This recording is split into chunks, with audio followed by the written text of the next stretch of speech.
ছোট কাকি প্রায় চিৎকার দিয়ে বলল, আরে মেয়ে তো ঘটনা ঘটে গেছে, তুমি রুমে যাও, আমি আসছি। সহসা ছোট কাকির হাত টেনে ধরল হৈমি। বলল, কি করবেন? ছোট কাকি ফিসফিস করে বলল, আমার কাছে প্রেগন্যান্সি কিট আছে, পরীক্ষা করব। দরজা আটকে দুহাতে মুখ চেপে ঠুকরে উঠল হৈমি। ছোট কাকি আশ্চর্যের চরম পর্যায়ে গিয়ে ধমক দিল ওকে। বলল, তুমি তো খুব অসভ্য মেয়ে, এমনভাবে কাঁদছ মনে হচ্ছে যেন এটা তোমার অবৈধ সন্তান। হৈমি পাগলের মতো ছটফট করতে করতে বলল, উনি জানলে সর্বনাশ হয়ে যাবে। ছোট কাকি বলল, কি বলছো? রুদ্র জানলে খুশি হবে, সর্বনাশ হবে কেন? তুমি সত্যি করে বলো তো, আসলে ঘটনা কি হয়েছে? ছোট কাকি সন্দিহান হয়ে জিজ্ঞেস করল।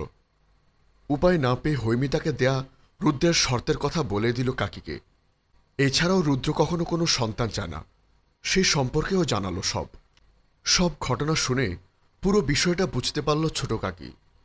চোখ কটমট করে বলল, তাহলে এই অঘটন ঘটল কি করে? এখানে তো স্পষ্টভাবে 2 দাগ দেখা যাচ্ছে। তোমার গর্ভে রুদ্রর বংশ এসেছে। বাচ্চা যখন নিবাই না, সতর্ক থাকলে না কেন? হৈমি দিশাহারা হয়ে বলল, আমি কিছুই বুঝতে পারছি না, কিভাবে কি হলো। এখন আমার কি হবে? আমার এখন কি হবে কাকি? উনি তো আমাকে ছেড়ে দেবেন, আমি কি করব এখন? কিভাবে বোঝাবো ওনাকে? পাগল হয়ে গেছে হৈমি। ছোট কাকি কিছুক্ষণ চিন্তিত হয়ে বসে রইলেন। এরপর বললেন, অস্থির হও না, সমস্যা যেখানে আছে সমাধানও সেখানে আছে। হৈমি আচমকা কাকির দুহাত চেপে ধরল, আকুতি করে বলল, প্লিজ সবাইকে বলবেন না, ওনাকেও না, তাহলে সর্বনাশ হয়ে যাবে। ওনাকে আর কোনো আঘাত আমি পেতে দেব না। তুমি পাগল, আকাশের চাঁদ উঠলে সবাই দেখে, তেমনি তোমার পেটে বাচ্চা আসলে এটাও সবাই জানবে। কথাটা বলেই হঠাৎ হৈমিকে ছোট কাকি বলল, অবশ্য একটা কাজ করলে কেউ জানতে পারবে না। এ কথা শুনেই মরিয়া হয়ে হৈমি জানতে চাইল, কি কাজ? ছোট কাকি বলল, অ্যাবর্ষণ। সর্বাঙ্গে শিওর উঠল হৈমি। ভয়ে হৈমির মুখটা মিলিয়ে গেল। ছোট কাকি বলল, বেশি দিন হয়নি, যদিও করাও এখনই করতে হবে। হৈমি মেঝেতে থম মেরে বসে পড়ল। ভয়ে বুকটা হাঁপড়ের মতো উঠানামা করছে। ছোট কাকি চিন্তিত ভঙ্গিকে বলল, আমি এখন যাই, এই কথাটা চেপে রইলাম। যদি অ্যাবর্ষণ করাও আমাকে জানিও, সাহায্য করব। আর যদি না করাও নিজ দায়িত্বে সবাইকে জানিয়ে দিও। ছোট কাকি চলে গেলেন। হৈমির দুহাত মুখ চেপে হাউমাউ করে কাঁদতে লাগল। দীর্ঘক্ষণ দুশ্চিন্তা ভয়ে কাঁদতে কাঁদতে প্রায় দুর্বল হয়ে পড়ল সে। বারবার রুদ্রর বলা কথাগুলো স্মরণ হল তার। সবশেষে ছোট কাকির অ্যাবর্ষণ বলার শব্দটায় থামল সে। বিড়বিড় করে বলল, যা করলে উনি এসব জানবেন না, যা করলে উনি কষ্ট পাবেন না, যা করলে ওনারা আমার ভালোবাসায় ফাটল ধরবে না, সব করব আমি। হ্যাঁ, অ্যাবর্ষণ করব। ছোট কাকিকে বলল, আমি অ্যাবর্ষণ করব। অ্যাবর্ষণ শব্দটা ছোট, কিন্তু অনেক কঠিন। যার মর্মার্থ জানে না হৈমি, শুধু জানে অ্যাবর্ষণ করলে রুদ্র জানবে না সে গর্ভবতী হয়েছিল। যে বিষয়টা নিয়ে রুদ্রর এত বিতৃষ্ণা, সেই বিষয়টা নীরবে শেষ করে দেবে সে। এতে তাদের সম্পর্কে গভীর ভালোবাসায় কোনো আঁচ আসবে না। কিন্তু তার এই নির্বুদ্ধিতা যে সামনের দিনগুলোতে কাল হয়ে দাঁড়াবে, একেবারের জন্য টের পেল না। রুদ্র সন্তান চায় না, এটুকুই বুঝল হৈমি। তার অল্প জ্ঞানে শুধু এইটুকুই ধরল। সামনের সপ্তাহে রিদওয়ান শেখ দেশে আসবেন, এই নিয়ে রুদ্রর মনটা বেশ ফুরফুরে। বাড়ি ফিরল প্রফুল্ল চিত্তে। সোহান রোশান ডিনার করছে তখন।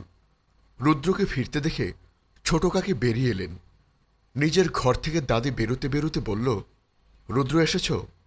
রুদ্র বলল, এই তো মাত্র আসলাম। খাওয়া হয়েছে সবার? ছোট কাকি বললেন, মাত্রই সোহান রোশানকে খেতে দিলাম। তোমার বড় কাকি সাদমানকে নিয়ে তার বাবার বাড়ি গেছেন, মা খেয়ে নিয়েছেন। তুমি ফ্রেশ হয়ে এসো, ওদের সঙ্গে বসে পড়ো। হাতে থাকা ফাস্টফুডের ব্যাগ ছোট কাকির দিকে এগিয়ে দিল রুদ্র। বলল, হৈমি খেয়েছে নাকি তার খিদে নেই? ডাকাডাকি করে ফিরে এসেছি। কাকির উত্তর শুনে ভ্রু কুঁচকাল রুদ্র। বলল, সোহান রোশানকে এর থেকে ভাগাভাগি করে দিয়ে হৈমির জন্য রেখে দেবেন, আমি ফ্রেশ হয়ে আসছি। কথাটা বলেই দাদিকে জিজ্ঞেস করল, মেজো ছেলের খবর শুনেছ? দাদি আনন্দে আত্মহারা হয়ে মাথা দুলালো। রুদ্র বাঁকা হেসে দাদের গাল টিপে দিয়ে বলল, খুশি তো আঁটছে না মুখে।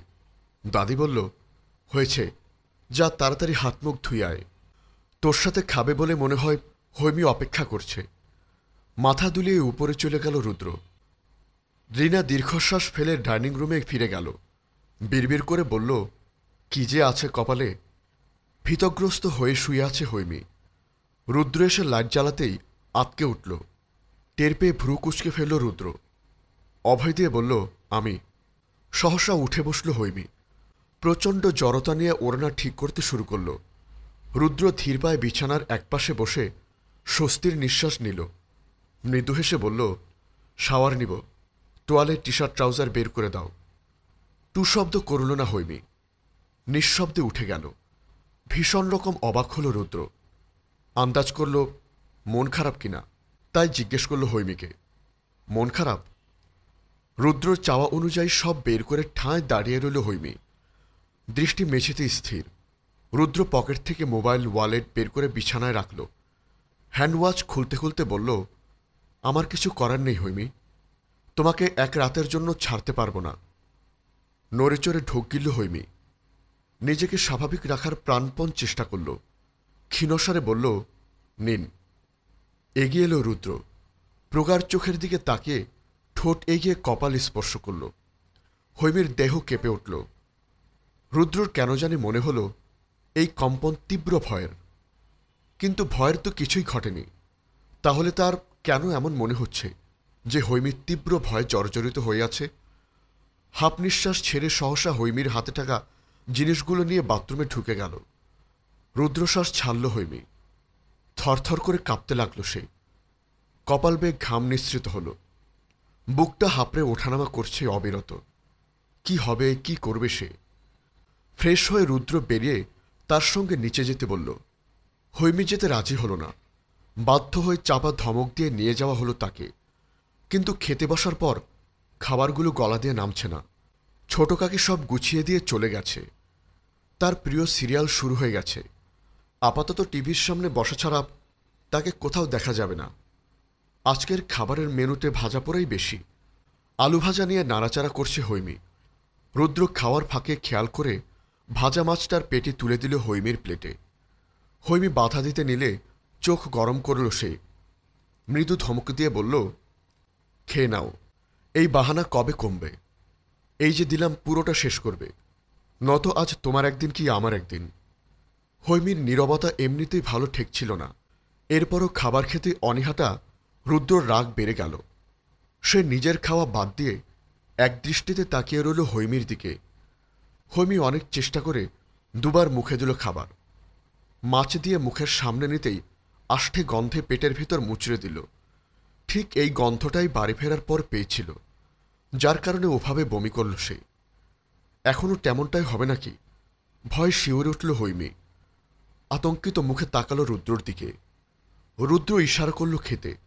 সে জোরপূর্বক মুখে দিয়ে সহসা মুখ চেপে ধরে উঠে পড়ল। বেসিনের সামনে গিয়ে বমি করতে শুরু করল। রুদ্র চমকে উঠল। তড়িৎ গতিতে এসে হৈমিকে ধরল। বলল, এভাবে খেলে তো বমি হবেই। খাবারটা কি স্বাচ্ছন্দ্যে খাওয়া যায় না?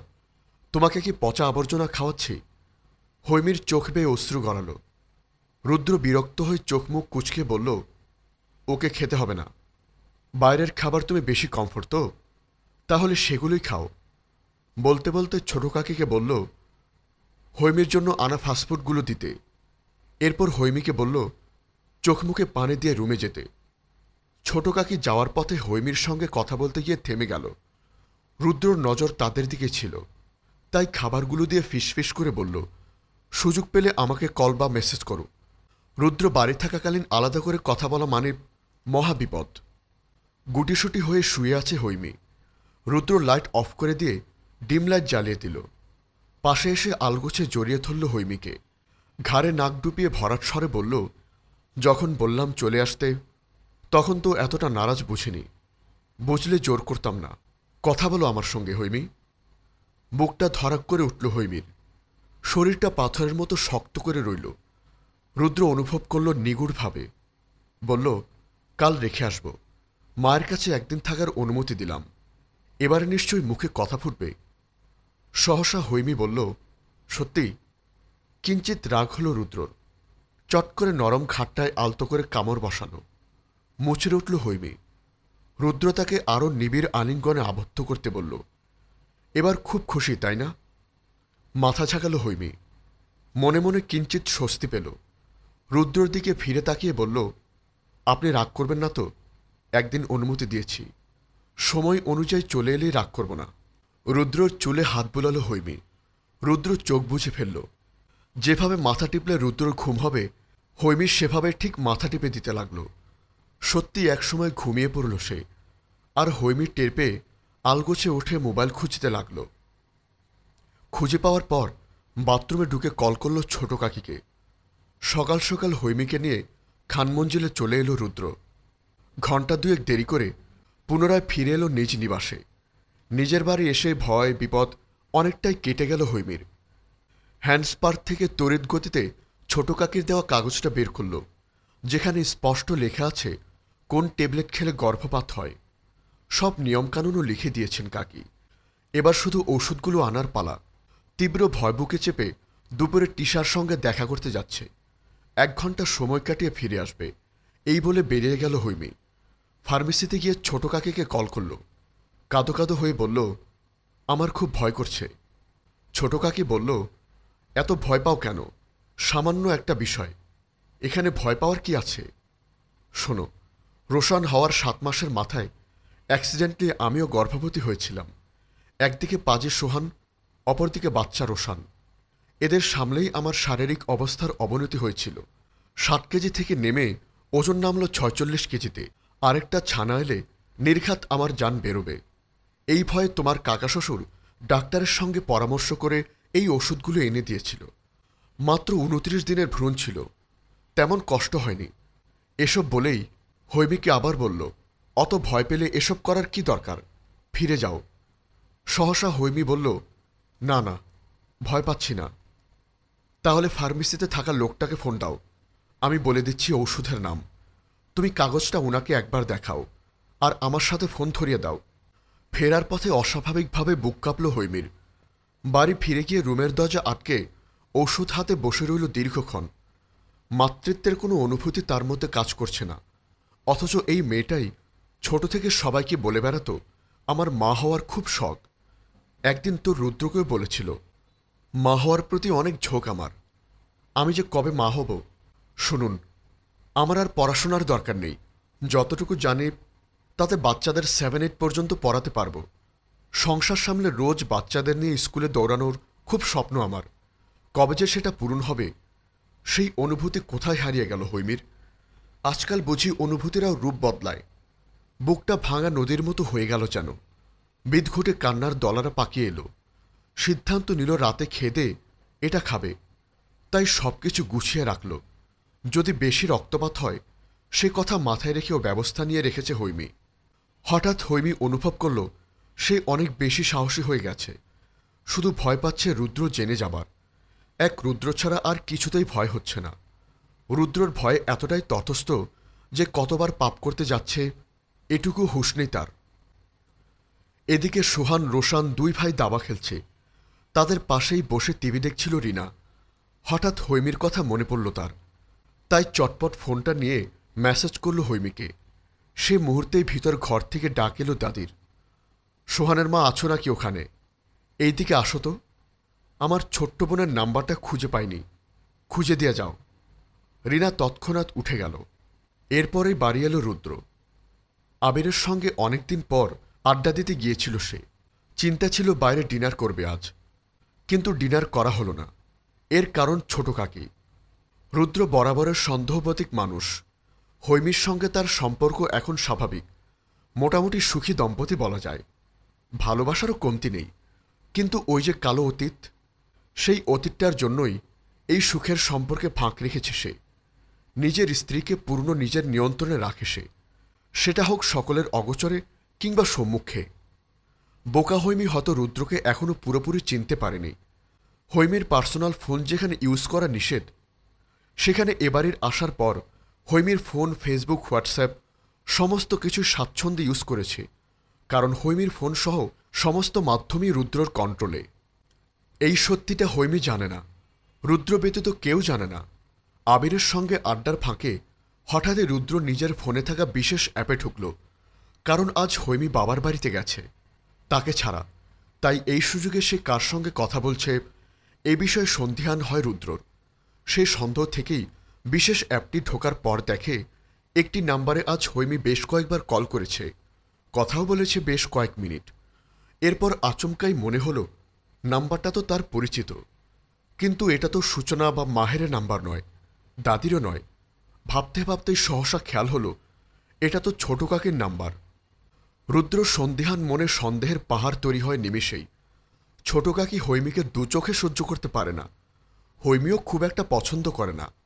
আড়ালে আবডালে বেশ ক্ষোভ প্রকাশ করতে দেখেছে দুজন দুজনের প্রতি। তাহলে হঠাৎ এত ফোন কলের মানে কি? ছোট কাকি বেশ চতুর মহিলা, আর হৈমি বুদ্ধিহীন মাথামোটা। এই দুজনের এত ভাব, নিশ্চয়ই স্বার্থ আছে ছোট কাকির। নিজের বউ সম্পর্কে তেমন কিছু ভাবতে পারল না, কারণ হৈমিকে শিরায় শিরায় চেনা তার। কিন্তু মনের মধ্যে অদ্ভুত এক অনুভূতি হল। সেই অনুভূতির ধীরে ধীরে বিষাক্ততায় রূপ নিতেই আড্ডা ভঙ্গ করে বাড়ি ফিরল সে। উদ্দেশ্য ছোট কাকিকে জিজ্ঞেস করবে হৈমি কেন তাকে এতবার ফোন করেছে, কারণ কি। যদি সামান্য কারণও থাকে তবুও লজ্জা পাবে না সে, তবুও প্রশ্ন করে উত্তর জানতে দ্বিধা করবে না। আর পাঁচটা ছেলের মতো অত ভদ্র সভ্য লাজুক ছেলে নয় সে। সোহান রোশানকে ছোট কাকির কথা জিজ্ঞেস করতে করতে সোফায় এসে বসল রুদ্র। সোহান বলল, আম্মু দাদির ঘরে।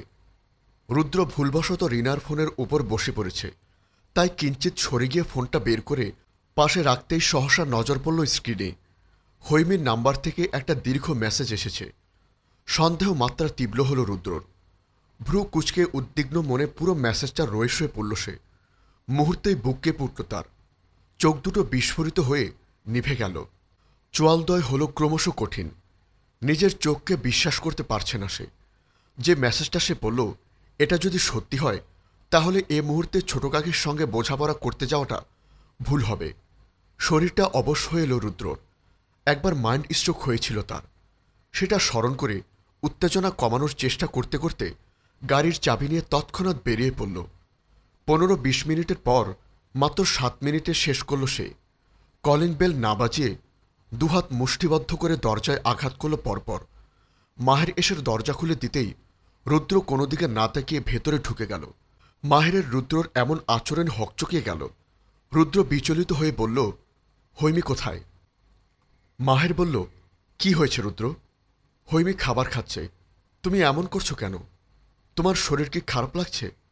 উত্তেজনা কিঞ্চিত কমল রুদ্রর, কারণ হৈমি স্পষ্ট লিখেছে রাতের খাবার খেয়ে তারপর গর্ভপাতের জন্য ওষুধ খাবে। তার মানে হৈমি খাওয়া শেষ হয়নি। রুদ্রশ্বাস ছাড়ল সে। সহসা নিজেকে শক্ত খোলসে ঢেকে নিয়ে বলল, আমি ঠিক আছি, আজ এখানেই থাকব, অসুবিধা নেই তো? ভেতর থেকে হামিদে এলেন। রুদ্রর কথা কেড়ে নিয়ে বললেন, ছি ছি, অসুবিধা হবে কেন? আমি তো খুশি হয়েছি তুমি আসাতে। এসো, ভেতরে এসো, ওদের খেতে দিয়েছি, তুমিও খেতে বসো। নাটকীয়ভাবে হাসল রুদ্র। বাধ্য ছেলের মতো শান্ত মাথায় প্রবেশ করল ডাইনিং রুমে। রুদ্রকে দেখে হাঁটু কাঁপতে শুরু করল হৈমির। বুকের ভেতর ধরফরিয়ে উঠল নিমেষেই। তার ভয়ার্ত মুখের দিকে তাকিয়ে অদ্ভুত হাসি দিল রুদ্র। সেই হাসিতে শরীর ঘেমে উঠল হৈমির। রুদ্র নিঃশব্দে এসে তার পাশে বসল। গ্লাস ভর্তি পানি এগিয়ে দিয়ে বলল, পানি খাও।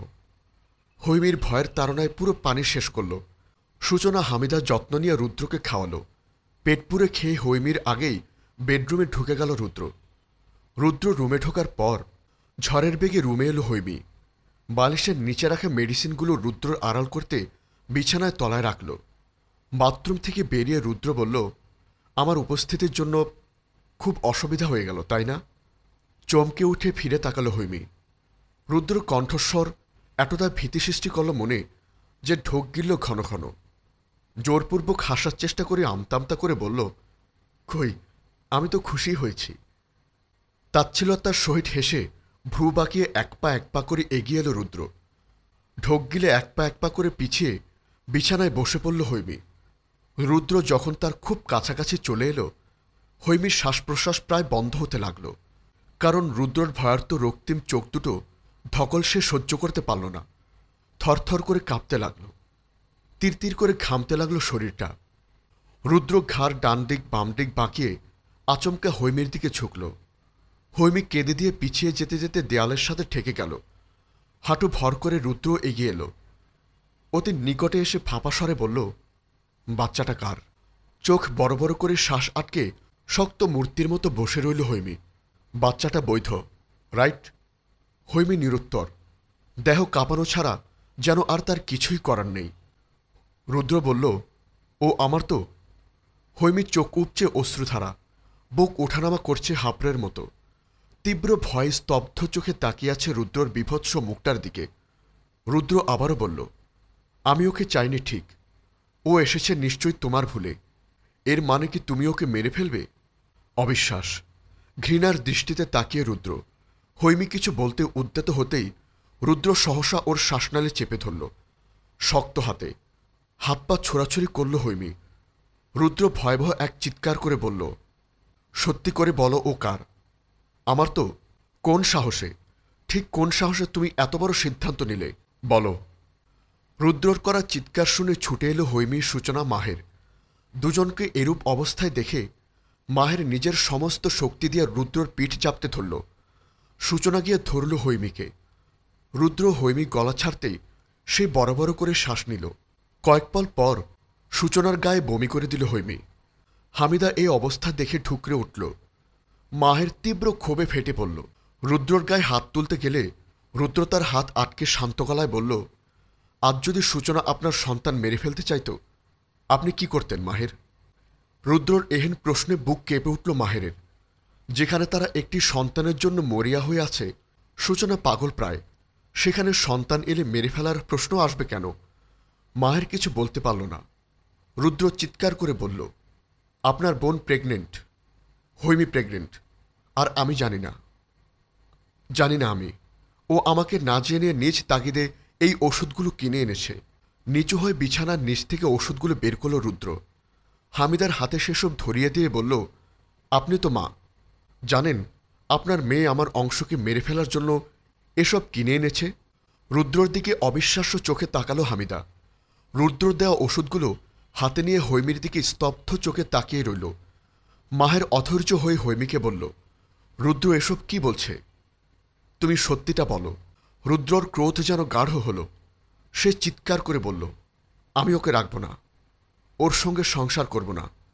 ও একটা খুনি, বিশ্বাসঘাতক একটা। আতকে উঠল হৈমী। সূচনার বুকে মুখ গুজে হুহু করে কাঁদতে লাগল।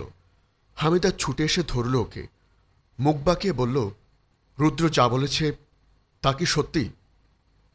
হৈমী চোখ বুজে মাথা নাড়ল। সূচনা আতকে উঠল। মাহেরের বিশ্বাস করতে কষ্ট হল। হামিদা দ্বিধায় পড়ে গেল রুদ্রকে কি বলবে, হৈমীকেই বা কি বলা উচিত। এমন অবস্থায় মাহের রুদ্রকে মাথা ঠান্ডা করতে বলে। হৈমীর জন্য পানি নিয়ে এলো। পরিস্থিতি কিছুটা স্বাভাবিক হল। রুদ্র গিয়ে বসল বাইরের ঘরের সোফায়। সাফ জানিয়ে দিল হৈমীকে সে রাখবে না। সূচনা এই নিয়ে কিছু বলতে এলে বলল, আজ থেকে ঠিক ৮ মাস পর আমার সন্তান এ পৃথিবীতে আসার পর ওকে ডিভোর্স দিয়ে দিব আমি। বাচ্চাটা দুনিয়াতে আসুক, তারপর ওকে মুক্তি দিয়ে দেব। সূচনার কোনো বোঝাই কাজে দিল না। ওদিকে কাঁদতে কাঁদতে বেহুশ হৈমী। তার একই কথা, রুদ্র শুরু থেকে চায়নি তাদের সন্তান হোক। কিভাবে কি হয়েছে টের পায়নি সে। তাই ভয়ে রুদ্রকে হারানোর ভয়ে এই কাজ করতে বাধ্য হয়েছে সে। এমন কথা রুদ্রর কানে এলো। সে শুধু একটা কথাই বলল, আমি বাবা হতে চাইনি বলে সন্তান এলে হৈমী ওকে মেরে ফেলবে, এটা তো মেনে নেব না আমি। ও একটাবার আমাকে জানাতে পারত, একটাবার, জাস্ট একবার। আমি খারাপ হতে পারি, তাই বলে নিজের অংশকে মেরে ফেলার মতো পাপ আমি করতে পারি না। যে পাপ করার চেষ্টা ও করেছে, ও একটা খুনি। ধীরে ধীরে রাত গভীর হল। হামিদার কোলে মাথা রেখে শুয়েছিল হৈমী। সহসা বসার ঘর থেকে হৈমীর ঘরে গেল রুদ্র। হামিদাকে উদ্দেশ্য করে ঠান্ডা গলায় বলল, আমি গাড়িতে গিয়ে বসছি, আপনার মেয়েকে 5 মিনিটের মধ্যে পাঠিয়ে দেবেন। কোনো কথা নয়। আপনার মেয়েকে আমার প্রয়োজন নেই। আমি আমার সন্তানের জন্য ওকে নিয়ে যাচ্ছি। আর হ্যাঁ, সঙ্গে সূচনাকেও পাঠাবেন, নয়তো আপনার মেয়েকে আমার হাত থেকে বাঁচাতে পারবেন না। ও যতবার আমার সামনে আসবে ততবার মনে হবে আমার সন্তানের খুনি আমার সামনে রয়েছে। এরপর কন্ট্রোললেস হয়ে আঘাত করে ফেলতে পারি, তাই সূচনাকে সঙ্গে পাঠাবেন। নিজের ভয়াবহ বক্তব্য শেষ করে দরজার বাইরে এলো রুদ্র। মাহের লজ্জা অপমানে মাথা নিচু করে আছে। রুদ্র তার দিকে তাচ্ছিল্য হেসে বলল, বোনের ভালোর জন্য 8 মাস স্যাক্রিফাইস করুন মাহের। সূচনা ততদিন থাকবে যতদিন আমার সন্তান আমার কাছে না আসবে। ঠিক সময় মতো বোন বউ দুটোই ফেরত পাবেন। মাহের করুণ মুখে বলল। রুদ্র মাথা ঠান্ডা করুন। ব্যাস মাহের, আর কোনো কথা নয়। ওর সব বাচ্চামো মেনে নিলেও এটা আমি মানতে পারলাম না। টানটা কোথায় লেগেছে জানেন তো? রক্তে। আর এক মুহূর্ত দাঁড়ানো না রুদ্র, হনহনিয়ে বেরিয়ে গেল। মাহের সূচনার দিকে দুশ্চিন্তা ভরে তাকালো, করুণ স্বরে বলল, এ কি হয়ে গেল সূচনা? হৈমি কি করে ফেলল এটা? সূচনার সঙ্গে হামিদাও এলো। চোখের সামনে যা সব ঘটনা দেখল, এরপর আর নিশ্চিন্তে মেয়েকে শেখ বাড়িতে পাঠাতে পারল না। কান্নাকাটি করে মাহের সূচনা বুঝিয়ে চলে এলো মেয়ের শ্বশুরবাড়ি। এতে অবশ্য রুদ্রর মাথা ব্যথা হল না। 100 জন এলেও তার মাথা ব্যথা থাকবে না। সে শাশুড়ি বউ বোন সব নিয়ে বাড়িতে নিশ্চিন্তা ফিরল। ভেতর ঘর থেকে রিনা ঘাবড়ে গেল ওদের উপস্থিতি দেখে। তড়িৎ দরজা আটকে দিয়ে বিছানায় শুয়ে পড়ল সে, উদ্বিগ্ন চিত্তে। সূচনা বার দুয়েক ডাকল ছোট কাকিকে। সারা না পেয়ে ঘুমিয়ে গেছে ভেবে দাদির রুমে দুবার টোকা দিল। হামিদা তখন হৈমিকে জড়িয়ে ধরে সোফায় বসে। রুদ্র গম্ভীর মুখখানা নিয়ে নিজের ঘরে গিয়ে দরজা আটকে দিয়েছে। অনুমান করা যায় আজ আর এই ঘরের দরজা খোলা হবে না। হঠাৎ এই রাত দুপুরে সূচনাকে দেখে দাদি বেশ ভরকাল। হৈমি আর হৈমির মাকে দেখে বিচলিত ভঙ্গিতে এগিয়ে এলো। সূচনা সংক্ষিপ্ত করে দাদিকে সব খুলে বলল। মুহূর্তেই ভয়ের বৃদ্ধার শরীর কেঁপে উঠল। ইদানিং হাঁটাচলায় বেশ সমস্যা হচ্ছিল তার, তাই লাঠি ভর দিয়ে হাঁটছে। সূচনার এসব কথা শুনে ঠকঠক শব্দে লাঠির সাহায্যে এগিয়ে এসে হৈমিকে সামনে এলো। ঝুঁকে এসে ভিতর চোখে তাকিয়ে বলল, সব বুঝলাম, কিন্তু তোমার মাথায় এই কুবুদ্ধি আসলো কিভাবে? নিজ বুদ্ধি থেকে তুমি এত দূরে গিয়েছ? হৈমির চোখ মুখ বিবর্ণ হলেও ভয়ের লেশমাত্র নেই। ঘণ্টাখানেক আগে ভয়হীন মুখটা তীব্র হয়ে বিধ্বস্ত ছিল, অথচ এখন কি শান্ত। ভয়হীন এই শান্তভাবে কিঞ্চিত দুশ্চিন্তায় পড়ল সূচনা। রান্নাঘরে গিয়ে লেবুর শরবত বানিয়ে আনল 2 গ্লাস। দাদি একের পর এক প্রশ্ন করলেও হৈমি কোনো উত্তর দিল না। সে চুপ করে মায়ের কাঁধে মাথা রেখে বসে রইল। শ্বাস ফেলল ঘন ঘন। হামিদা আচমকা ঢুকরে উঠে রুদ্রর আচরণের কথা দাদিকে জানাল। সব শুনে দাদি কি বলবে তা বুঝে উঠতে পারল না। সে সান্ত্বনার বাণী দিয়ে বলল, রুদ্র যা করেছে খুব অন্যায় করেছে, কিন্তু হৈমিও সঠিক কিছু করেনি। রুদ্র যে ধরনের ছেলে, এমন ঘটনা শুনে এই তাণ্ডব অস্বাভাবিক কিছু না। হামিদা এই অনাচার মানতে পারল না। অভিযোগের সুরে বলল, আপনার নাতি তো জেনে বুঝেই ওকে বিয়ে করেছে। ওর মাথায় যে বুদ্ধিশুদ্ধি কম এই কথা সে ভালো করেই জানে। দাদি বলল, আহা রাগ করছেন কেন? পুরুষ মানুষ তো, রাগের মাথায় ওসব কি হুঁশ থাকে? হামিদা বলল, তাই বলে আমার মেয়েটাকে এভাবে মারবে? এখন কি সেই যুগ আছে? ওর একটু ভুল আছে বলে এখনো চুপ করে আছি, নয়তো আপনার নাতিকে আমি ছেড়ে কথা বলতাম না।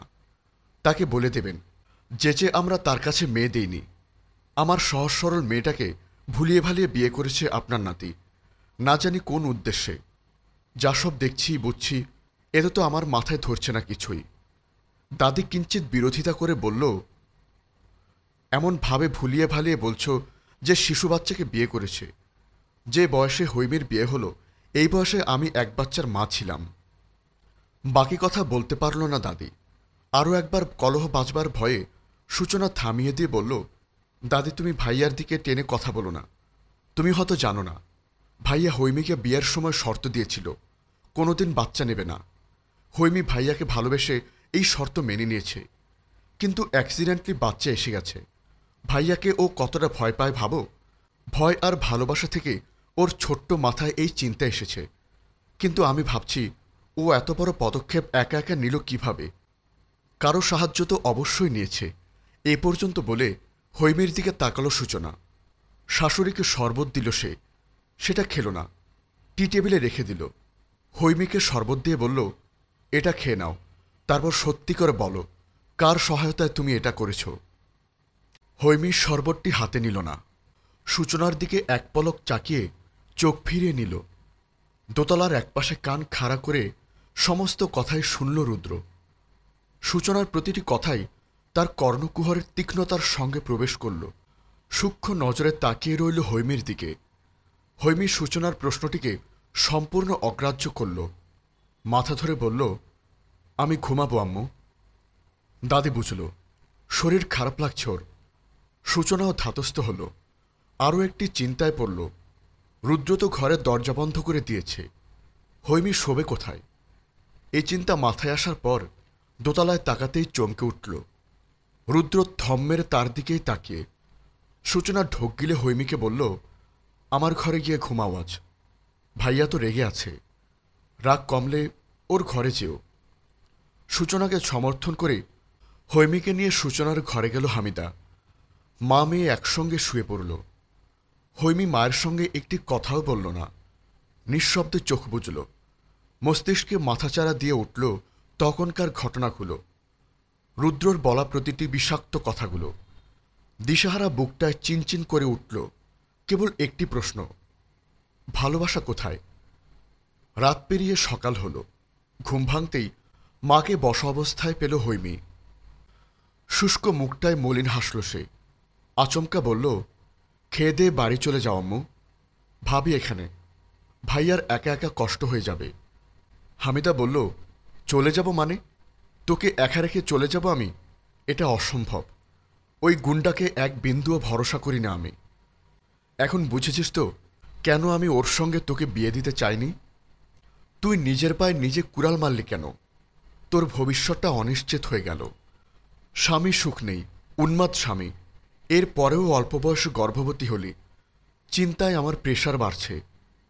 হৈমি বলল, চিন্তা করো না আম্মু, আমার কিছুই হবে না। হামিদা বলল, রুদ্র কি বলেছে শুনেছিস? হৈমি বলল, শুনেছি। চটপটে উত্তর হৈমির। হামিদা সন্দিহান চোখে মেয়ের দিকে তাকাল। বলল, এত কিছু হয়ে গেল তবুও মেয়ে সিরিয়াস হল না, কত বড় ধকল গেল কাল, এখনো গলায় দাগ স্পষ্ট, মেরে ফেলত তো তোকে। তাচ্ছিল্য করে হাসল হৈমি। এই হাসিটা কোনো সহজ সরল বাচ্চা মেয়েদের বোধহয় দেওয়া সম্ভব না। হামিদা ঘাবড়ে গেল, তার মেয়েটা অতি দুঃখে পাগল হয়ে গেল নাকি। সহসা ফুপিয়ে কেঁদে উঠল সে। হৈমি বিচলিত হয়ে মাকে জড়িয়ে ধরল, ভরসা দিয়ে বলল, আমার কিছু হবে না আম্মু, তুমি প্লিজ বাড়ি যাও। হামিদা বলল, তোকে এ বাড়িতে একা ফেলে যাব না, তুই কেন চলে যেতে বলছিস? জেদিস্বরে হামিদা বলল। হৈমির সহজ বাক্য, একা কোথায়, ভাবি তো আছে। হামিদার মন সায় দিল না। এক প্রকার জোর করেই দুপুরের পর হামিদাকে বাড়ি পাঠিয়ে দিল হৈমি। মা চলে যাওয়াতে যেন স্বস্তি মিলল তার। সে বুঝে গেছে তার জীবনটা জটিলতায় ঘিরে গেছে। তার অসহায় মা এই জটিলতার মধ্যে পড়ুক তা সে কোনোভাবেই চায় না। ভুল যখন সে করেছে শুধরাবে সে নিজেই। ভুল, হ্যাঁ ভুল। রুদ্রকে অন্ধের মতো ভালোবেসে নিজের মাতৃত্ব ত্যাগের সিদ্ধান্তটি মারাত্মক ভুল ছিল। পুরো বেলা কেটে গেল, রুদ্রর মুখোমুখি হতে হয়নি। রাতে ডিনারের সময় মুখোমুখি হল। সে রুদ্রর দিকে তাকালো বার কয়েক, রুদ্র তাকালো না একবারও। সকলের মধ্যে নীরবতা। খেয়ে দিয়ে সকলেই চলে গেল রুমে।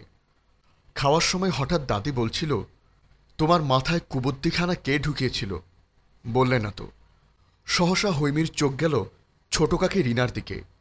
সে সামান্য দূরে দাঁড়িয়েছিল, চোখে ইশারা করল যেন কোনো মতেই তার নাম না নেয়। হৈমি দীর্ঘশ্বাস ফেলল। তার চোখে দোষী ছোট কাকি নয়, দোষী সে নিজেই। আর এই দোষের উৎসাহদাতা একমাত্র রুদ্র। গতকাল সেই মুহূর্ত সে এখনো ভুলতে পারেনি। রুদ্র ভিন্ন ভিন্ন রূপ দেখতে দেখতে এবার সে বড্ড ক্লান্ত। যার জন্য সে সব ত্যাগ করল, কাল সেই চোখে আঙুল দিয়ে বুঝিয়ে দিল সে কত বড় ভুল করেছে। এরপর আর কিছু বলার বা কিছু করার থাকে না। হাসি পায় না নিজের প্রতি, পায় তো, এই তো তার পাচ্ছে, খুব হাসি পাচ্ছে, প্রাণ খুলে কখন একটু হাসতে পারবে। খেয়ে দিয়ে ড্রয়িং রুমে গিয়ে বসেছে মাত্র, অমনি গা গুলিয়ে উঠল। মুখ চেপে ধরে রান্নাঘরের দিকে ছুটে গিয়ে মাঝপথে গলগল করে বমি করে দিল। রুদ্র তখন সিঁড়ির মাছ অবধি গিয়ে থমকে দাঁড়িয়েছে। ঘাড় বাঁকিয়ে হৈমির দিকে তাকাতেই দেখল সূচনা ছুটে এসে ধরেছে ওকে। বুক চিরে হাফ নিঃশ্বাস বেরিয়ে এলো। বাকি সিঁড়ি বেয়ে উপরে উঠে গেল ঝড়ের গতিতে। বেডরুমে গিয়ে ফোন করল বান্ধবী সুবর্ণাকে। জেনে নিল প্রেগনেন্সিতে কোথায় কোন ডক্টর দেখালে ভালো হবে, বমি বন্ধ হওয়ার কোন ওষুধ লাগবে, ইত্যাদি ইত্যাদি। সুবর্ণা গতকাল রাতেই জেনেছে রুদ্রর বউ প্রেগনেন্ট। মাঝরাতে রুদ্র জানিয়েছে। শুনে এক প্রকার ধাক্কা খেয়েছে সে। আচমকা সেও জিজ্ঞেস করে ফেলেছে, এত দ্রুত বাচ্চা নিলি যে? তোর বউ তো মাত্র অনার্সে অ্যাডমিশন নিল। গম্ভীর কণ্ঠে রুদ্র উত্তর দিয়েছে, প্ল্যান ছিল না, অ্যাক্সিডেন্টলি হয়ে গেছে। বান্ধবীর থেকে সব খোঁজ খবর নিয়ে সূচনাকে মেসেজ করল। আগামীকাল হৈমিকে ডক্টর দেখাতে নিয়ে যেতে আদেশ করল। সূচনা সম্মতি দিল, বলল যাবে। পরের দিন সকালবেলা যখন সূচনা হৈমিকে রেডি হতে বলল, প্রায় 1.5 ঘন্টা সময় নিয়ে রেডি হলো সে। অদ্ভুত ব্যাপার হলো, হৈমি আজ শাড়ি পরেছে, মোটামুটি সুন্দররূপে সেজেছে নিজেকে। সূচনা হকচকিয়ে গেল। হৈমির ভাবগতিক ভালো ঠেকছে না তার। তবে বুঝতে পারল ওর মাথায় ভয়ানক কিছু চলছে, কিন্তু সেই কিছুটা কি ধরতে পারছে না। নিজেকে সম্পূর্ণ তৈরি করে নেওয়ার পর রুম থেকে বেরোনোর সময় হঠাৎ সূচনা বলল, হৈমি। থমকে দাঁড়াল সে। প্রশ্নসূচক তাকালো সূচনার দিকে। সূচনা বলল, ভাইয়া সেদিন যাই বলুক, মন থেকে বলেনি, রাগের মাথায় বলেছে। তুমি তো ভাইয়াকে চেনো, নতুন করে আর কি বলবো? আমি আসলে বুঝতে পারছি না কিছুই। শুধু এইটুকু বলতে পারি, যা করেছে মন থেকে নয়। নিজের রাগকে নিয়ন্ত্রণ করতে বরাবরই ব্যর্থ ভাইয়া। হৈমি আচমকা থামিয়ে দিল সূচনাকে। বলল, দেরি হয়ে যাচ্ছে, তাড়াতাড়ি চলো ভাবি। সূচনা চুপসে গেল। ধীর পায়ে বেরিয়ে গেল হৈমির পিছু পিছু। বাড়ির মেন গেটে দরজার সামনে এসে হৈমি বলল, কে কে যাচ্ছি? সূচনা বলল, তুমি আর আমি। অবাক হলো হৈমি। সহসা বাচ্চাদের মতো করে বলল, তোমার ভাই কোথায়? সূচনা ঢোক গিলে বলল, নিজের ঘরে। চোখ মুখ কুঁচকে ফেলল হৈমি। এক প্রকার চিৎকার করে বলল, আমাকে হসপিটালে নিয়ে যাওয়া কি তোমার দায়? যার বাচ্চা সে কোথায়? অন্যের বাচ্চাকে নিজের পেটে বহন করব আমি, আর সেই ঘরে বসে আরামায়েশ করবে? অন্যের বউকে কামলা খাটাবে, তা তো হবে না। হৈমির চিৎকার শুনে সবাই যার যার ঘর থেকে বেরিয়ে এলো। রুদ্র বের হলো দ্বিতীয় চিৎকার শুনে। আমার পেটে বাচ্চা যার আছে তাকে ছাড়া হাসপাতালে যাব না আমি। হকচকিয়ে গেল উপস্থিত প্রতিটি সদস্য। সূচনা লজ্জায় জর্জরিত হল। রুদ্রর গম্ভীর চোয়ালদয় পাথরের মতো শক্ত হয়ে উঠল। তার পরনে ছিল কালো কাবলি। রুমে ঢুকে শুধু উস্কো খুস্কো চুলগুলো পেছনে ছুটি করে নিল। মোবাইল ওয়ালেট নিয়ে দ্রুত পায়ে নেমে এলো নিচে। সকলের দিকে কঠিন দৃষ্টি ছুড়ে দিয়ে দৃঢ় পায়ে হৈমি আর সূচনাকে পাশ কাটিয়ে বেরিয়ে গেল। ভরাট স্বরে সূচনাকে বলল, আয়। দীর্ঘশ্বাস ছাড়ল হৈমি। সকলের দিকে তাকিয়ে সকলকে অবাক করে দিয়ে দাঁত কিলিয়ে হাসল। এরপর সূচনার পিছু পিছু বেরিয়ে গেল। সকলেই হতভম্ব, রুদ্র নয়, হৈমির আচরণে। এই মেয়ের মাথায় কি চলছে? গাড়ির পেছনের সিটে সূচনা হৈমি বসল। রুদ্র গাড়ি স্টার্ট করতেই সূচনা হৈমির দিকে চেপে বসল। সূচনা বলল, হৈমি তুমি এমন করছো কেন? হৈমি বলল, কেমন করছি? উচ্চস্বরে করা হৈমির প্রশ্নতে গলা শুকিয়ে গেল সূচনার। চাপা স্বরে বলল, আরে আস্তে, ভাইয়া তো আছে। হৈমি বলল, তো কি হয়েছে, আবার মারবে? প্রশ্নটা করেই রুদ্রর দিকে তাকালো হৈমি। রুদ্রর দৃষ্টিও লুকিং গ্লাসে স্পষ্ট হয়ে থাকা হৈমির মুখটায়। হৈমি তীক্ষ্ণ চোখে তাকালেও রুদ্রর ভ্রুজোড়া কুঁচকে গেল। স্টিয়ারিংয়ে থাকা হাত দুটো চঞ্চল হল। গাড়ির স্পিড বাড়ল দ্বিগুণ। রুদ্রর মস্তিষ্কে আচমকা প্রশ্ন ঘুরপাক খেল। হৈমি শাড়ি পরেছে কেন? আর এত সেজেই বা আছে কেন? কাল যা ঘটেছে, এরপর মনে এত রং লাগার কারণ কি? আর এত চটাং চটাং কথাই বা শোনাচ্ছে কেন? রুদ্রর মনে কথাগুলো কিভাবে যেন বুঝে গেল হৈমি। সবার মুখে চলতে থাকা বুদ্ধিহীন মেয়েটার বুদ্ধি বোধহয় খুলল। সে আচমকা সূচনাকে বলল বেশ উচ্চস্বরে, ভাবি জিজ্ঞেস করলে না তো আমি এত সেজেছি কেন? সূচনা হৈমির বাহু চেপে ধরল, শাসানি সুরে বলল, হৈমি এমন করছো কেন? হৈমি শব্দ করে হেসে উঠল, অট্টহাসি। রুদ্রর হাতজোড়া কেঁপে উঠল সে হাসির শব্দ শুনে। সূচনার বুকে কাঁপন ধরল। হৈমি রয়ে শয়ে বলল, পরের উপকার তো অনেক করলাম, ভবিষ্যতও করব। ভাবছি পাশাপাশি নিজেরও একটা উপকার করি। কি উপকার করব নিজের, শুনবে?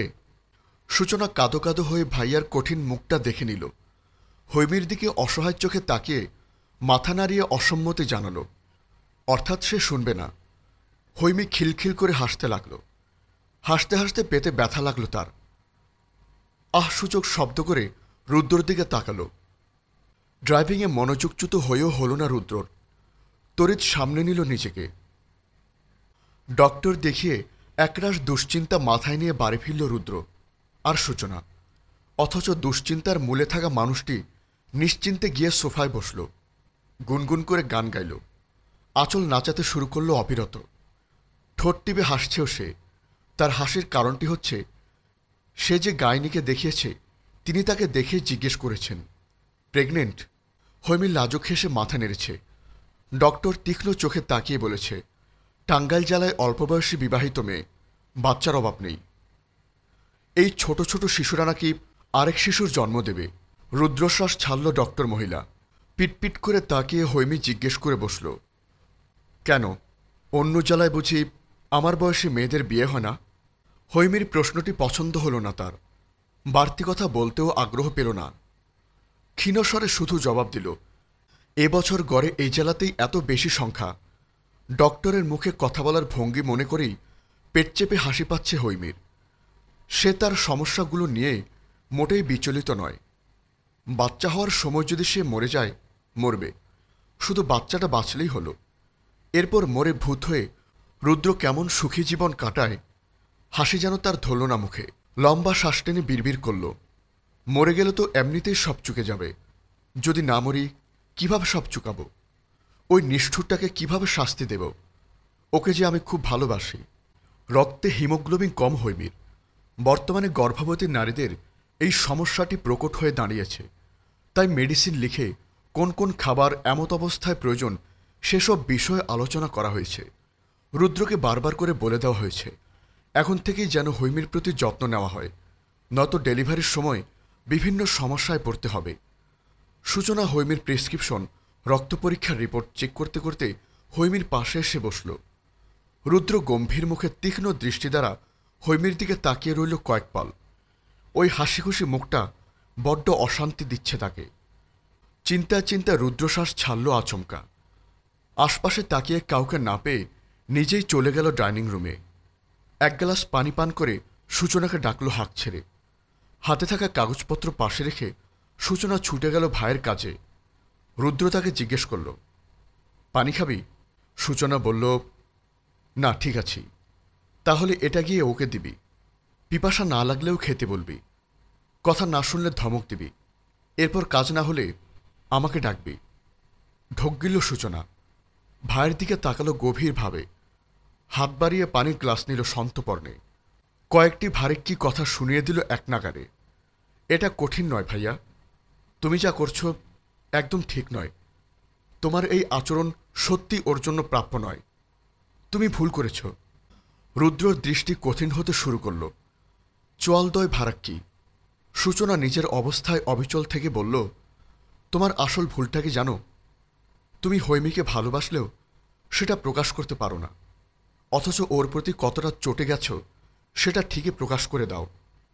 একটা শিশু বাচ্চাকে যদি সবসময় বাবা মা শাসনে রাখে, ওই বাচ্চাটা কি বাবা মায়ের ভালোবাসা টের পাবে?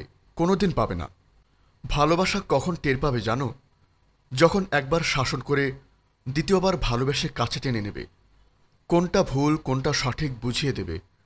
তাছাড়া হৈমি যা করেছে এখানে আমি ওর কোনো ভুল দেখছি না, কারণ ও যা করেছে স্বামীকে ভালোবেসে হারানোর ভয় করেছে। একটা মেয়ে তার স্বামীকে কতটা ভালোবাসে তুমি জানো না ভাইয়া? সেই ভালোবাসার গভীরতা জানতে হলে তোমাকে আগে একটু বুঝতে হবে তাদের করা ত্যাগগুলোর কথা। আমাকেই দেখো না, মাহেরের জন্য আমি তোমাদের ছেড়ে গিয়ে ওর কাছে থাকি। কেন থাকি? দায়িত্ব আর ভালোবাসা থেকেই তো থাকি, তাই না? আমার ত্যাগটা দেখে তোমার হৈমির ত্যাগটা বোঝা উচিত, ওর বেলায় আরও বেশি বোঝা উচিত। কারণ আমার বিয়েটা পারিবারিকভাবে হলেও তোমাদের বিয়েটা পারিবারিক ছিল না। নিজের কথাগুলোর শেষ টেনে চলে যাচ্ছিল সূচনা। সহসা ঘাড় ফিরিয়ে ভাইয়ের স্থবির মুখটায় তাকালো, দম ছেড়ে পুনরায় বলল, একটা প্রশ্ন করি ভাইয়া, উত্তরটা পরে দিলেও চলবে। ধরো আজ থেকে 7-8 মাস পর হৈমির ডেলিভারির সময় আল্লাহ না করুক তোমাকে একজনকে বেছে নিতে বলল, একজনের প্রাণ সংশয় থাকলো, তখন তুমি কি করবে? কাকে বেছে নেবে? এই উত্তরটা মিলিয়ে তারপর হৈমির অপরাধ বিবেচনা করবে। আর হ্যাঁ, যদি ওর অপরাধের ভারটা এতে কমে, প্লিজ তুমি অন্তত ওর কাছে ক্ষমা চেয়ে নিও। কারণ একটা মেয়ে হিসেবে ওর জায়গায় নিজেকে রাখতে আমার খুব কষ্ট হচ্ছে, মেনে নিতে পারছি না। হৈমি খুব সত্যি একটা বোকা। আমারও মনে হচ্ছে ওর সহজ সরলতার জন্যই ওর কপালে আজ এত দুঃখ হলো। আর এক মুহূর্ত দাঁড়ালো না সূচনা। বোনের প্রতিটি কথাই বুকে গিয়ে বিদ্ধ রুদ্রর। দম আটকে গেল নিমেষেই। কর্ণে বারবার প্রতিধ্বনিত হল সূচনার বক্তব্যগুলো। সেই সঙ্গে মস্তিষ্কে চাপা পড়ল, এটা ভেবে যদি সত্যি কখনো অমন সিচুয়েশন আসে তখন কি করবে সে। দুহাতে আচমকা কান দুটো চেপে ধরল। ঘন ঘন নিঃশ্বাস নিতে নিতে বলল, না, এমন দিন কখনো আসবে না। কিন্তু যদি আসে?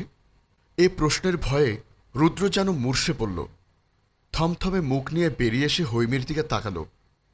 এরপর ঝড়ের গতিতে সিঁড়িমুখী হয়ে চলে গেল নিজের ঘরে। রুদ্রদ্বারে পড়ে রইল ঘণ্টার পর ঘণ্টা। হঠাৎ করে রুদ্রর এমন অবস্থা থেকে ভয় পেল সকলেই। মনে মনে হৈমিও কম চিন্তায় পড়ল না। শেষে সূচনাকে অনুরোধ করে বলল, ভাবি, তুমি গিয়ে ওনাকে দরজা খুলতে বলো। ওনার সমস্যার কথা তো তুমি জানো, যদি বিপদ ঘটে যায়। হৈমির মুখে একথা শুনে সূচনাও চিন্তায় পড়ল। হৈমির মাথায় হাত রেখে বলল, তোমার মতো মেয়েকে বউ হিসেবে পাওয়া ভাগ্যের ব্যাপার হৈমি। ভাইয়া এই সৌভাগ্য পায়ে ঠেলে দিয়ে ঠিক করছে না। হৈমি মাথা নত করে ফেলল। তার বুক চিরে বেরিয়ে এলো দীর্ঘশ্বাস। সূচনা আর দেরি না করে চলে গেল রুদ্রকে ডাকতে। কিন্তু আর বেশিক্ষণ সবাইকে দুশ্চিন্তায় থাকতে হল না। রুদ্র দরজা খুলে দিয়েছে। দুপুর গড়িয়ে বিকেল প্রায়। সূচনা ভাইকে খাওয়ার জন্য জোর করল, কিন্তু সে সাফ জানিয়ে দিল খাবে না। সূচনা বিচলিত হল। রুদ্র তাকে শান্ত করতে বলল, খিদে নেই, বেরোবো একটু, টেনশন নিস না, আমি ঠিক আছি। রাত প্রায় 2টা ছুঁই ছুঁই। আজ রাতে হৈমি সূচনার সঙ্গে ঘুমিয়েছে। রুদ্র একা। দুপুর পর থেকেই সূচনার কথাগুলো মস্তিষ্কে ঘুরপাক খাচ্ছিল রুদ্রর। দুশ্চিন্তা যেন কোনোভাবেই পিছু ছাড়ছিল না। রাতে খেয়ে শুয়েছে, অমনি তলিয়ে গেল গভীর ঘুমে। ঘুম ভেঙেছে প্রায় একটা দুঃস্বপ্ন দেখে। যে বিষয়টা নিয়ে চিন্তায় চিন্তায় ব্লাড প্রেশার বাড়ছিল, ঠিক সেই বিষয়টাই স্বপ্নে এসে ধরা দিল আচমকা। ভীষণ ঝকঝকে চকচকে ভাবে। আসলে আমরা মানুষরা খুব অদ্ভুত প্রকৃতির। কেউ সঠিক পথে চলতে গিয়ে ব্যর্থ হয়ে ভুল পথ বেছে নেই। কেউ ভুল পথে চলতে এতটাই অভ্যস্ত হয়ে পড়ি যে সঠিক পথের সন্ধান মনে কোনো প্রবৃত্তি জাগে না। আমাদের মনে রাখা উচিত, ভুলের তরে জীবন সঁপে দেয়া মানব জীবনের কর্তব্য নয়। ভুল থেকে শিক্ষা নিয়ে সঠিকটা গ্রহণ করাই মানব জীবনের কর্তব্য। হসপিটালের করিডোরে একটি চুক্তিপত্র হাতে বসে আছে রুদ্র। তার সামনে দাঁড়িয়ে আছে হামিদা বেগম, মাহের ও সূচনা। তিনজনের দৃষ্টি অশ্রুসিক্ত। সূচনা ধপ করে তার সামনে বসে পড়ল। হাত জোড়া করে মিনতি করে বলল, ভাইয়া প্লিজ তুমি সই করো না। হৈমি বেঁচে থাকলে তোমরা আবার সন্তান নিতে পারবে। ও চলে গেলে ওকে কিন্তু আর ফিরে পাবে না। মাহের সূচনার দিকে কটমট চোখে তাকালো। কর্কশ গলায় বলল, রুদ্র যদি বন্ড সই করে, আমি এখনই এই মুহূর্তে তোমাকে তালাক দেব। যার কাছে আমার বোনের মূল্য নেই, আমার কাছেও তার বোনের কোনো মূল্য নেই। মাহেরের কথা শুনে সূচনা হাউমাউ করে কাঁদতে লাগল। রুদ্রের পা খামচে ধরল। তবুও রুদ্রর মন গলল না। সকলকে কাঁদিয়ে সে বন্ড সই করল। তার বাচ্চা চাই। হৈমি যদি মারা যায় এর দায়ভার কারো নয়। মা বা বাচ্চার মধ্যে সে তার বাচ্চাকেই বেছে নিল। এর আধা ঘন্টা পর নবজাতককে কোলে নার্স এগিয়ে এলো। হামিদা, মাহের সূচনা কেউ এগুলো না। রুদ্র সকলের দিকে তাকিয়ে বিচলিত ভঙ্গিতে নবজাতককে আগলে ধরল। বুকে চেপে ধরে নিঃশব্দে নিঃশ্বাস ফেলে বিড়বিড় করে বলল, আমার সন্তান, আমার অংশ। কিছু পর মুহূর্তেই সূচনার গগনবিদারী চিৎকার শুনতে পেল। সহসা কেঁপে উঠল রুদ্র। সূচনার বিধ্বস্ত মুখে ভেসে উঠল চোখের সামনে। রুদ্র নিজের মুখে তৃপ্তি ভরে হেসে নবজাতককে এগিয়ে ধরল সূচনার দিকে। সূচনা দুপা পিছিয়ে গেল আচমকা। কাঁদতে কাঁদতে বলল, মাহের আমাকে তালাক দিয়েছে, অফিসিয়াল নোটিশও পাঠাবে। থমকানো স্বরে রুদ্র প্রশ্ন ছুড়ল, কিন্তু কেন? সূচনা কাপা হাতে তর্জনী উঁচিয়ে দেখালো সম্মুখের দিকে। একটি সিঙ্গেল বেডে সাদা কাপড়ে মোড়ানো হৈমি, শুধু মুখের উপর কাপড়টাই উন্মুক্ত। সহসা এহেন দৃশ্য দেখে রুহ কেঁপে উঠল রুদ্রর। হাত পা অবশ হয়ে গেল। ভুলে গেল কোলে থাকা নবজাতকের কথা। আচমকা ছেড়ে দিল নবজাতককে ধরে রাখা দুহাত। সূচনা কানের কাছে এসে বীভৎস এক চিৎকার করে বলল, এ কি করলে ভাইয়া? শেষ পর্যন্ত নিজের সন্তানকেও মেরে ফেললে? অচম্বিত রুদ্রর দৃষ্টি নামল। সাদা টাইলসে তাজা রক্তের বন্যায় বইছে, কারণ সদ্য জন্মানো নিষ্পাপ শিশুটিরও মৃত্যু ঘটেছে তারই ভুলে। দুঃস্বপ্ন দেখে ঘুম ভাঙল আচমকা। সর্বাঙ্গে মৃদু কাঁপুনি দিয়ে উঠল রুদ্র। বুক শুকিয়ে চৈত্রের খরাতে রূপান্তরিত। শরীর ঘেমে জবজব, বড্ড অস্থির লাগছে। হাতড়িয়ে টেবিলের ল্যাম্প জ্বালাল সে। জগে এক ফোঁটা পানিও নেই। থাকবে কি করে? হৈমি তো এ ঘরে নেই। সে থাকলে নিশ্চয়ই সবটা গুছিয়ে মনে করে জগ ভর্তি পানি রাখত। দুঃস্বপ্ন সাদা কাপড়ে হৈমির পবিত্র মুখশ্রী বুকের ভেতরটা শূন্য করে দিল তার। টনটনে অনুভূতি হল। মাথা ঝিমঝিম করছে। কোনোরকম ভারী শরীরটাকে দাঁড় করালো। হাঁটতে গিয়ে ভারসাম্য হারানোর উপক্রম হল, তবুও সাবধানে নিচে নেমে গেল। পিপাসা মিটিয়ে মনের ব্যথা কমাতে চলে গেল সূচনার ঘরের সামনে। ভেরানো দরজা ঠেলে ভিতরে ঢুকে পড়ল সে, বিনা অনুমতিতে। ডিমরাতের আলোতেই স্পষ্ট দেখতে পেল হৈমির ঘুমন্ত মুখশ্রী। অস্থির বুকটা ধীরে ধীরে শান্ত হতে শুরু করল। দৃঢ়পায়ে গিয়ে বসল হৈমির পাশে। হাত বাড়িয়ে নাকের কাছে আঙ্গুল ঠেকল। শ্বাস প্রশ্বাস ঠিকঠাক আছে কিনা দেখে স্বস্তির নিঃশ্বাস ফেল। হৈমি ঘুমে, তার নির্বিঘ্নে চুমু খেল কপালে, দুই গালে। ফিরে আসার মুহূর্তে থমকে বসল পুনরায়। উষ্ণ হাতটা স্পর্শ করল হৈমির গলায়। চোখ বুজে হাফ নিঃশ্বাস ছাড়ল।